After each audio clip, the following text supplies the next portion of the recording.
శాసనమండలి ఈ ఉదయం చైర్మన్ గుత్తా సుఖేందర్ రెడ్డి అధ్యక్షతన సమావేశం అవుతూనే ప్రశ్నోత్తరాల సమయాన్ని చేపట్టింది.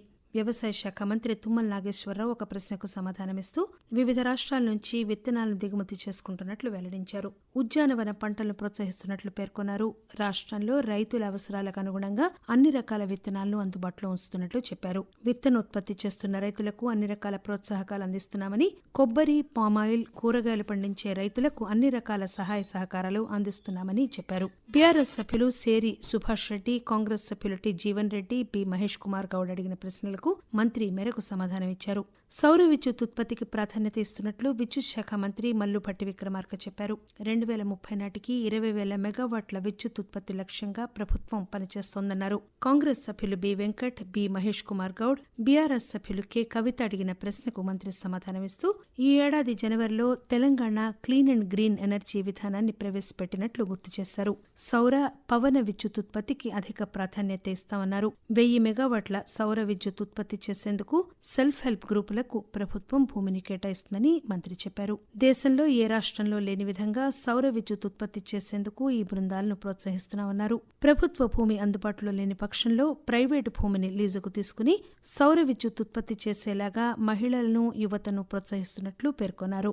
రాష్ట్ర వ్యాప్తంగా గత ఏడాది 53.09 లక్షల మెట్రిక్ టన్నుల ధాన్యాన్ని సేకరించినట్లు పౌర సరఫరాల శాఖ మంత్రి ఉత్తమ్ కుమార్ రెడ్డి వెల్లడించారు. బీఆర్ఎస్ సభ్యులు సి మధుసూదనాచారి అడిగిన ప్రశ్నకు మంత్రి సమాధానమిస్తూ ప్రభుత్వం సేకరించిన ధాన్యానికి రైతులకు 12,511 కోట్ల రూపాయలు చెల్లించినట్లు చెప్పారు. రైతులు పండించిన సన్న రకం ధాన్యానికి క్వింటల్కు 500 రూపాయల బోనస్ గాను మొత్తం 990 కోట్ల రూపాయలు చెల్లించినట్లు, మరో 1,200 కోట్ల రూపాయలు త్వరలో చెల్లించనున్నట్లు మంత్రి వివరించారు.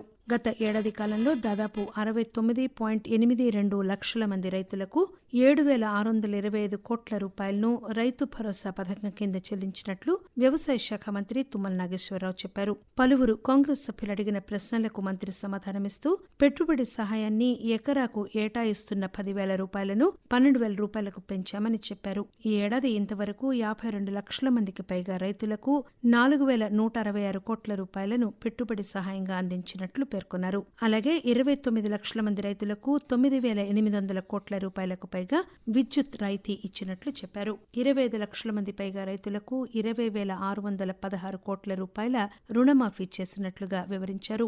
4.5 లక్షల మంది రైతులకు క్వింటల్ ఒక్కింటికి 500 రూపాయల బోనస్ చెల్లించినట్లు కూడా తెలియజేశారు. సీతారామ ఎత్తిపోతల ప్రాజెక్టు పనులు పురోగతిలో ఉన్నాయని భారీ నీటిపారుదల శాఖ మంత్రి ఉత్తమ్ కుమార్ రెడ్డి తెలియజేశారు. 3 పంప్ హౌసులతో 114 కిలోమీటర్ల పొడవున ప్రాజెక్టు చేపట్టామని, ఇంతవరకు 104 కిలోమీటర్ల మేరకు పనులు పూర్తి అయ్యాయని చెప్పారు. సత్తుపల్లి ట్రంక్ కెనాల్ 50%, పాలేరు లింక్ కెనాల్ 32 పనులు పూర్తి చేసినట్లు పేర్కొన్నారు. ఫార్మాసిటీ ఏర్పాటు కోసం మొత్తం 14,225 ఎకరాలకు పైగా భూమిని సేకరించినట్లు రెవెన్యూ శాఖ మంత్రి పొంగులేటి శ్రీనివాసరెడ్డి వెల్లడించారు. కాంగ్రెస్ సభ్యుడు బి మహేష్ కుమార్ గౌడ్ అడిగిన ప్రశ్నకు మంత్రి సమాధానమిస్తూ మరో 20,000కు పైగా గుంటల భూమిని సేకరించాల్సి ఉందన్నారు. తుమ్మిడిహట్టి వద్ద ప్రాణహిత నదిపై ప్రతిపాదిత ప్రాజెక్టు నిర్మాణం పనులను ఈ వేసవిలో ప్రారంభిస్తామని నీటిపారుదల శాఖ మంత్రి చెప్పారు. ప్రొఫెసర్ ఎం కోదండరాం రెడ్డి అడిగిన ప్రశ్నకు మంత్రి సమాధానమిస్తూ ఎల్లంపల్లి ప్రాజెక్టు నీటి సరఫరా కోసం పలు ప్రత్యామ్నాయ ప్రతిపాదనలు పరిశీలనలో ఉన్నాయని చెప్పారు. ముఖ్యమంత్రి సారథ్యంలో ప్రతినిధి బృందం మహారాష్ట్ర ప్రభుత్వంతో చర్చలు జరిపిన అనంతరం ఈ వేసవిలోనే సంబంధిత ప్రాజెక్టు నిర్మాణం పనులను చేపట్టనున్నట్లు మంత్రి వివరించారు. అనంతరం వైద్య ఆరోగ్య శాఖ మంత్రి దామోదర రాజనరసింహ పొట్టి శ్రీరాములు తెలుగు విశ్వవిద్యాలయం సవరణ బిల్లు 2025ను మండలిలో ప్రవేశపెట్టారు.